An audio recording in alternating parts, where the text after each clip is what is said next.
ETF index mutual funds నేర్చుకుని stock మార్కెట్లో రాణించాలనుకుంటున్నారా? వెంటనే ఈ నెంబర్కి కాల్ చేయండి.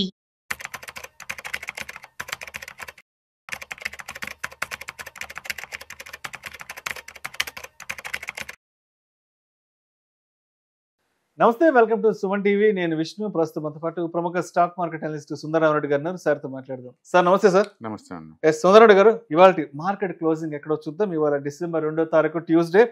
నిఫ్టీ విషయానికి వస్తే 143 పాయింట్ల నష్టంతో 26,032 వద్ద క్లోజ్ అయింది. సెన్సెక్స్ విషయానికి వస్తే 503 పాయింట్ల నష్టంతో 85,138 వద్ద క్లోజ్ అయింది. సో ఇవాళ ఆల్మోస్ట్ సెన్సెక్స్ 600 పాయింట్ల వరకు డౌన్ అయింది. బట్ మొత్తానికి 503 పాయింట్ల దగ్గర రావడం జరిగింది. సో ఎందుకంటారు ఇవాళ మార్కెట్లు పెద్ద ఎత్తున వాలటాలిటీని ఎదుర్కొన్నాయి? అంటే మార్కెట్లకు సంబంధించి అన్ని అంశాలు మనకు చాలా పాజిటివ్గా ఉన్నాయి, చాలా స్మూత్గా వెళ్ళిపోతున్నాం అనుకుంటున్న టైంలో కూడా, బట్ ఎందుకు ఇంత పెద్ద ఎత్తున ఇవాళ మార్కెట్లో నష్టం చూడాల్సి వచ్చింది? మార్కెట్ సంవాట్ న్యూస్ అయితే ముందే అంటే ఇన్బిల్ట్ అయినట్టుందండి వాళ్ళకి. ఇన్ఫ్లేషన్ బాగా తగ్గి ఉండటం అండ్ అదే టైంలో జీడిపి గ్రోత్ అంటే నామినల్ జీడిపి గ్రోత్ పోల్చుకున్నప్పుడు మామూలు గ్రోత్ అనేది తక్కువ చూపిస్తుంది అనమాట. ఇది అంటే మామూలు టైంలో ఏంటంటే నామినల్ జీడిపి గ్రోత్ కి ప్లస్ ఇన్ఫ్లేషన్ యాడ్ చేసినప్పుడు రియల్ టైం గ్రోత్ మనకు కనపడతా ఉంటుంది అనమాట. అయితే ఈసారి ఇన్ఫ్లేషన్ లిటరల్లీ 0 ఉంది కాబట్టి దానికి పెద్ద తేడా కనపడలేదు అనమాట. దాంతో రియల్ టైం గ్రోత్ తగ్గింది అన్న రూమర్ తోటి మార్కెట్ ఇదైంది. దాంతో IMF వాళ్ళు కూడా డేటాలో క్వాలిటీ లేదంటున్నారు, అదొక రూమర్ నడుస్తుంది. అండ్ ఓవరాల్ చూసుకుంటే ఇంటర్నల్ గా కొంచెం ప్రాబ్లమ్స్ అనే విషయం అందరూ ఒప్పుకుంటారు, ఎందుకంటే రూపీ బాగా ఆల్ టైమ్ లోలో ఉంది. బట్ వన్ వే రూట్ లో చెప్పుకొని చూస్తే ఓవరాల్ చూసుకుంటే ట్యాక్స్ పరంగా కావచ్చు లేకపోతే ఎకానమీ పరంగా కావచ్చు అయితే న్యూస్ అయితే ఉందండి. బట్ మార్కెట్ లో అయితే దానికి కావాల్సిన మూమెంట్ అయితే అది మిస్ అవుతుంది. అండ్ స్టాక్స్ కూడా లేదు, ఒక రోజు గట్టి మూవ్ అయితే మళ్ళీ వెంటనే బ్యాకల్ పట్టడం జరుగుతుంది. అండ్ మనం లాస్ట్ వీడియోలో డిస్కస్ చేసిన రోజు అయితే మార్కెట్ బ్రెత్ చాలా బాగుంది. ఆ రోజు ఆల్మోస్ట్ 80% స్టాక్స్ అన్ని కూడా more than 20 moving average journey. But sudden గా మళ్ళీ లాస్ట్ 3 days నుంచి పడుతూనే ఉందండి. FIS మళ్ళీ 3 రోజులు చమ్ముతూనే ఉన్నారు. సో మొత్తానికి అయితే ఈ మార్కెట్ లో మూమెంట్ అంత లేదు. ఈ 26,000 దగ్గరకు వచ్చినప్పుడు ఎందుకు సైకలాజికల్ గా మార్కెట్ అది ఫీల్ అవుతున్నట్టుంది, సస్టైన్ కాలేకపోతుంది. అంటే ఆల్ టైమ్ హై దగ్గరలో తిరుగుతా ఉందనే కానీ. బట్ యాజ్ లాంగ్ యాజ్ 26,000 పైన సస్టైన్ కనుక అయితే మనం పాజిటివ్ బ్యాచ్ తీసుకోవచ్చు ఎన్ని రోజులు ఉన్నా సరే అది. అండ్ అదేవిధంగా FIL విషయానికి వస్తే నిన్న మండే నాడు ఆల్మోస్ట్ 1,171 కోట్ల ఈక్విటీ షేర్స్ సెల్ ఆఫ్ చేసుకుని వెళ్ళిపోయారు. బట్ ఎందుకంటారు ఇంత పెద్ద ఎత్తున FIL అనే వాళ్ళు సెల్ ఆఫ్ చేసుకుని వెళ్ళిపోతున్నారు అసలు? ఎందుకంటే ఆ ఇంపాక్ట్ అనేది ఇవాళ మంగళవారం మార్కెట్ మీద పూర్తి స్థాయిలో పడింది.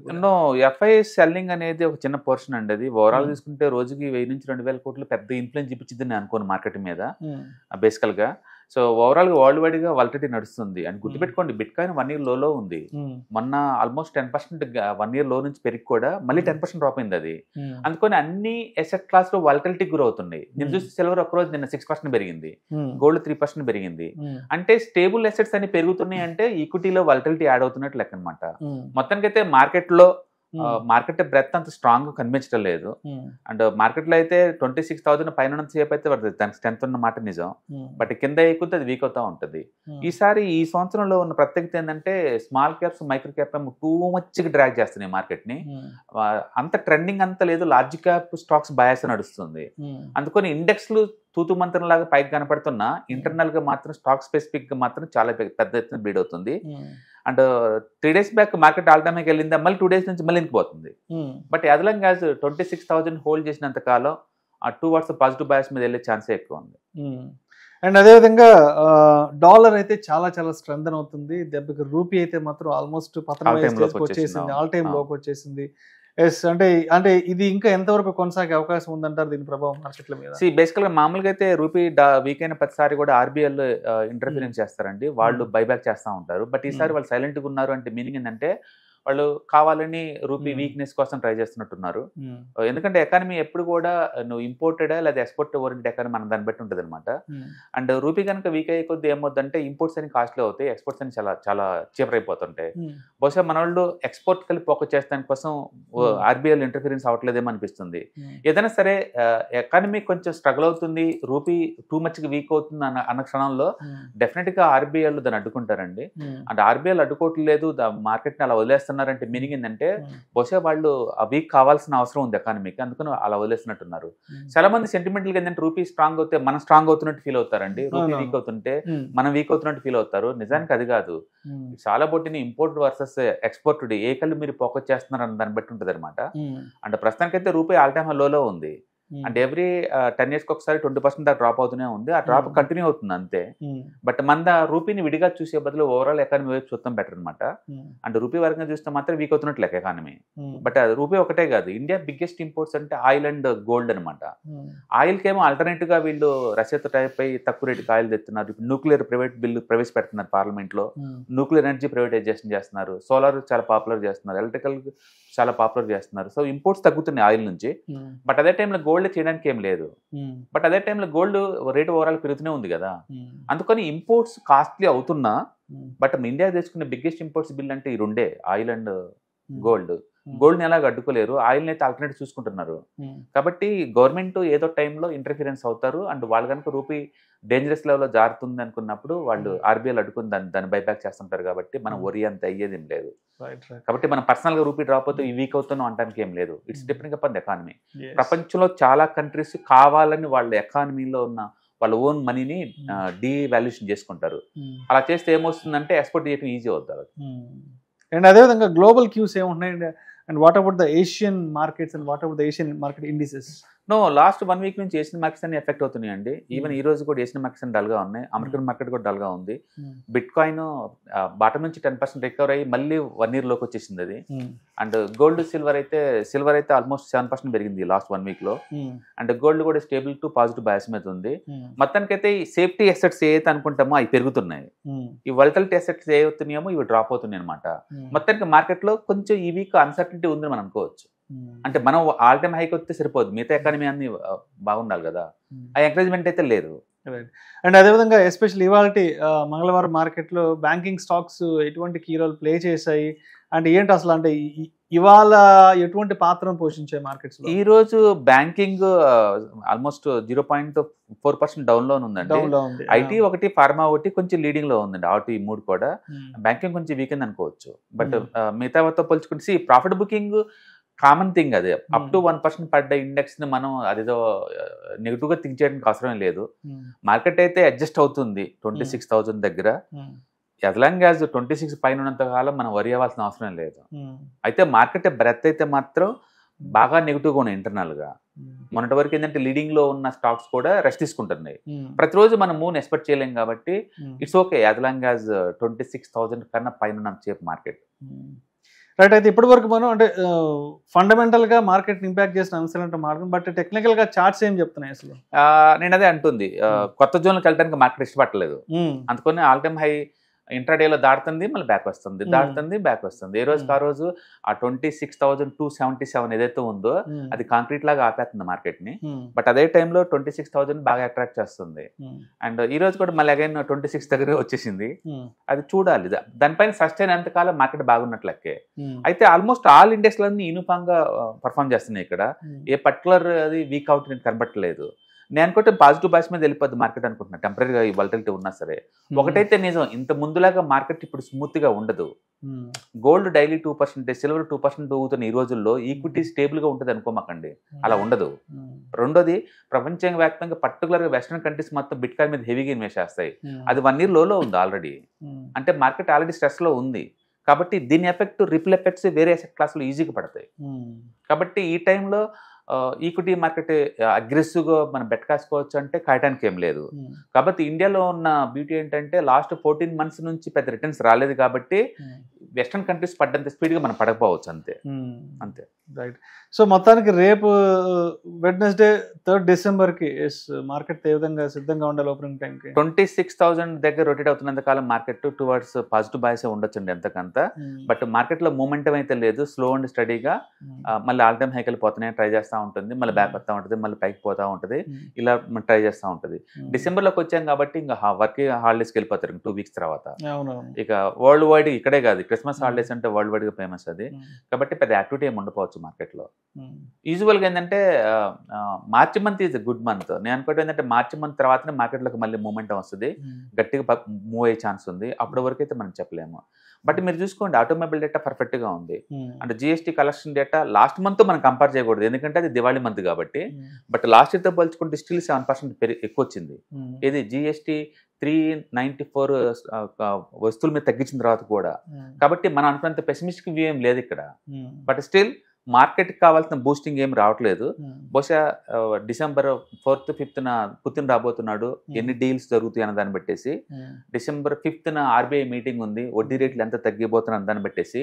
ఇప్పుడు పార్లమెంట్ బిల్లో చాలా వరకు చాలా క్రూషియల్ బిల్స్ ప్రవేశపెట్టారు. Example energy privatisation, nuclear energy. వీటన్నిటి మీద బట్టేసి మార్కెట్ మూవ్ అయ్యే ఛాన్స్ ఉంది. Right. And last 2-3 days back మీరు ఎడ్యుకేటివ్ వెబినార్ ఒకటి అటెంప్ట్ చేశారు కదా, సో ఎలా ఉంది, రెస్పాన్స్ ఎలా ఉంది? అండ్ చాలా మందితో మీరు ఇంటరాక్ట్ అయి ఉంటారు కాబట్టి, సో ఇంటరాక్షన్ నుంచి అంటే మీరు కొత్తగా కనుక్కున్న విషయాలు ఏమున్నాయి?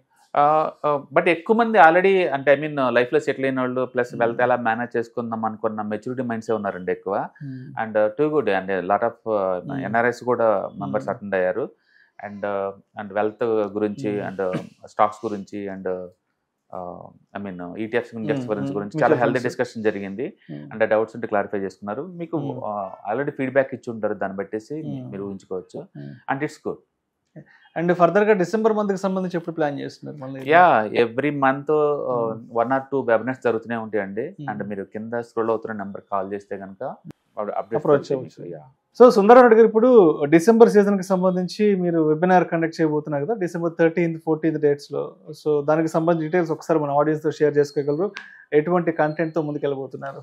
దాంట్లో పర్సనల్ ఫైనాన్స్ సంబంధించిన బేసిక్స్, అండ్ గోల్ ఓరియంటెడ్ ఎలా ప్లాన్ చేసుకోవాలి, and ETFs, index funds, mutual funds ఎలా చూస్ చేసుకోవాలి, బెస్ట్ ఆర్ట్ ని ఎలా చూసుకోవాలి, అండ్ ఎలా రివ్యూ చేసుకుంటూ ఉండాలి ఎవ్రీ 2 years ఒకసారి. దానికి సంబంధించిన మెటీరియల్స్, సాఫ్ట్వేర్ సంబంధించిన ఏదైనా ఉంటే అలాంటివన్నీ దాంట్లో ప్రొవైడ్ చేయబోతారు. అండ్ అదేవిధంగా టైం షెడ్యూల్ ఎలా ఉంటుంది? అంటే వీకెండ్స్ ప్లాన్ చేస్తుంటారు కాబట్టి టైం షెడ్యూల్ ఎలా ఉంటుంది? ఇది వర్కింగ్ పీపుల్ కాబట్టి బేసికల్ గా వీకెండే ఉంటాయండి. అండ్ కంఫర్ట్ టైమింగ్ లో ఈవినింగ్ 6 to 8, 9 o'clock, 8 o'clock అలా ఉంటాయి. అండ్ టోటల్ ప్రోగ్రామ్ వచ్చి రఫ్గా అరౌండ్ 6 hours ఉంటుందండి. అందులో లిటరల్లీ ఆల్మోస్ట్ ఒక 30-40% అంత ఇంటరాక్టివ్ ప్రోగ్రామ్ ఉంటుంది. ఎవరికైనా డౌట్స్ ఉన్న దాని మీద ఏదైనా డిస్కస్ చేసుకోవచ్చు. అలాగే ఎన్ఎస్సిలో సోర్సెస్ ఎక్కడెక్కడ మనం సెర్చ్ చేసుకోవాలి, అండ్ మోస్ట్ అథెంటికేటివ్ వెబ్సైట్లు ఎక్కడెక్కడ మన డేటాను ట్రాక్ చేసుకోవాలనేది యూజర్ దొరికిద్ది అనమాట. బేసికల్ స్టాక్ మార్కెట్ అనేది చాలా మంది భయపడతారు, మనకు తెలియనియరే కదా అని చెప్పేసి. ఎవరైనా ఒక పెద్ద మొత్తంలో అమౌంట్ పెడుతుంటే 10 లక్షలు, 20 లక్షలు లాంటివి తెలియనియరాలు పెట్టినప్పుడు ఒకళ్ళ మీద డిపెండ్ అయ్యి మనం ఎంతకాలం పెట్టలేము, అక్కడ మేనేజ్ చేయడం కష్టం అవుతుంది అనమాట. కాబట్టి నాలెడ్జ్ పెంచుకుంటే ఆ ఏరియాలో ఆపరేట్ చేయడం ఈజీ అయిపోద్ది, ఎందుకంటే బ్యాక్గ్రౌండ్లో ఏం జరుగుతుందో తెలుస్తుంది. ఈక్విటీ అనగానే వాలటిలిటీ అనగానే భయం వస్తుంది, ఏ రోజు కారో చూసుకుంటారు కాబట్టి. మనం ఏదైనా రియల్ ఎస్టేట్, గోల్డ్ తీసుకున్నప్పుడు ఎవ్రీడే అలా ట్రాక్ చేయం, ఆ ఎసెట్ ఆడబడిందని వదిలేస్తాం. కాబట్టి మనకు పీస్ ఆఫ్ మైండ్ దొరికింది. బట్ ఈక్విటీ అలా కాదు, ఎందుకంటే లైవ్ లో కోట్స్ కనపడతా ఉంటాయి కాబట్టి ఎప్పుడైనా అది మైనస్ లో కనపడింది అనుకోండి, చివుక్కుమంటది, తప్పు చేసాము అని ఫీలింగ్ వద్దనమాట. దాని నేచర్ అదే అనే విషయం వాళ్ళకి తెలియదు. ఎప్పుడైతే నాలెడ్జ్ ఉందో వీటి గురించి ఆ ఫియర్ పోద్ది అనమాట. కాబట్టి ఇలాంటి వెబినార్స్ అటెండ్ అవటం వల్ల మనకి మైండ్ మెచ్యూరిటీ అవుతుంది, అండ్ మార్కెట్లో ఏది నార్మల్, ఏది అబ్నార్మల్ అర్థం అవుతుంది, రియలిస్టిక్ ఎక్స్పెక్టేషన్ ఎంత పెట్టుకోవచ్చో మనకు అర్థం అవుతుంది, అంటే టిప్స్ని ఎంతవరకు నమ్మచ్చు నమ్మకూడదు మనకు క్లారిటీ వస్తుంది అనమాట. సో నాలెడ్జ్ అనేది ఫౌండేషన్, బేసికల్గా మనం దాని మీద మనం ఎంత చేసుకోవచ్చు. అయితే ఇప్పుడు మీరు ఇన్స్టిట్యూట్లో స్టాక్ మార్కెట్కి సంబంధించిన ట్రైనింగ్ ఇస్తుంటారు. అవును. బట్ ఇలాంటి వెబినార్స్కి వచ్చేటప్పటికే మీరు ఈటీఎఫ్లు, ఇండెక్స్ ఫండ్స్ చెప్తుంటారు. అవును. ఎందుకంటారు అక్కడ అలా ఇక్కడ ఎలా? నో, అది స్పెక్యులేషన్ అండి. స్పెక్యులేషన్ అనేది hard core, and students laptop ముందు వేసుకొని వేల కొద్ది చార్ట్స్ అనలైజ్ చేస్తే వచ్చే స్కిల్ అది. అది అందరినీ ఆ రూట్కి రమ్మని చెప్పలేం కదా. చాలా మంది ట్రేడింగ్ అనేది ఈజీ అని అనుకుంటారండి. ఏ డొమైన్ ఈజీ అంటే ఏమి ఉండదు. దాన్ని ఇష్టపడి 100 కొద్ది చార్ట్లు మీరు అనలైజ్ చేస్తే తప్ప దాని డెప్త్ పోలేరు. అందుకని speculation is dangerous game, and it is meant for hard core professionals, అది వేరు. And ETFs, index fund, mutual fund అనేది మీరు స్పెక్యులేషన్ చేసుకోవచ్చు, ప్యాసివ్ ఇన్కమ్ లా చేసుకోవచ్చు, యాక్టివ్ ఇన్కమ్ లా చేసుకోవచ్చు. ఈ తీసుకునే వాళ్ళు ఎక్కువ మంది ఏంటంటే మెచ్యూరిటీ మైండ్ సెట్స్ అను ఉన్న వెల్త్ మేనేజ్ చేసుకుందామని. ఫర్ ఎగ్జాంపుల్, నాకు ఒక రిటైర్మెంట్ కోసం ఒక 5 కోట్లు కావాలి, నాకు ఎవ్రీ మంత్ 1 lakh కావాలి వితౌట్ వర్కింగ్ అనమాట. అలాంటి వాటికి ETFs index funds mutual fund programme బాగుంటుంది. నాకు అలా కాదు, డైలీ అమౌంట్ కావాలి, వీక్లీ అమౌంట్ కావాలి, లేదా ఆప్షన్ సెల్లింగ్ చేయాలి, ఇలాంటి వాటి కోసం ఏంటంటే అది ఆర్సీపీలో ప్రోగ్రామ్స్ పనికొస్తాయి అనమాట మీకు. కాబట్టి అది హార్డ్ కోర్ స్పెక్యులేషన్ కమ్ అన్నిటి కలిపి అనమాట కాంపరెన్స్ ప్రోగ్రామ్ అది. బట్ అది 20 days ప్రోగ్రామ్, అందరికి అంత టైం ఎనర్జీ ఉండకపోవచ్చేమో కదా, అది అందుకు. ఇదైతే అందరికీ పనికొచ్చే ప్రోగ్రామ్. అంటే స్టాక్ మార్కెట్లో ఎంట్రీ అవుదాం అనుకున్నా, మీరు ఆల్రెడీ పెద్ద మొత్తంలో పెట్టినా ఇది బాగా సరిపోద్ది అనమాట. అంటే చాలా మంది ఏంటంటే మనీ అనగానే భయపడతారు, మనీతో డీల్ చేయడానికి భయపడతారు. బట్ ప్రతి ఒక్కరికి మనీతో డీల్ చేయటం, మనీని గ్రో చేయటం, మనీ మల్టిప్లికేషన్ చేయటం, మనీ దాన్ని ఎంజాయ్ చేయటం, నెక్స్ట్ జనరేషన్కి పంపించడం లాంటివి ఖచ్చితంగా నేర్చుకోవాలి ప్రతి ఒక్కళ్ళు.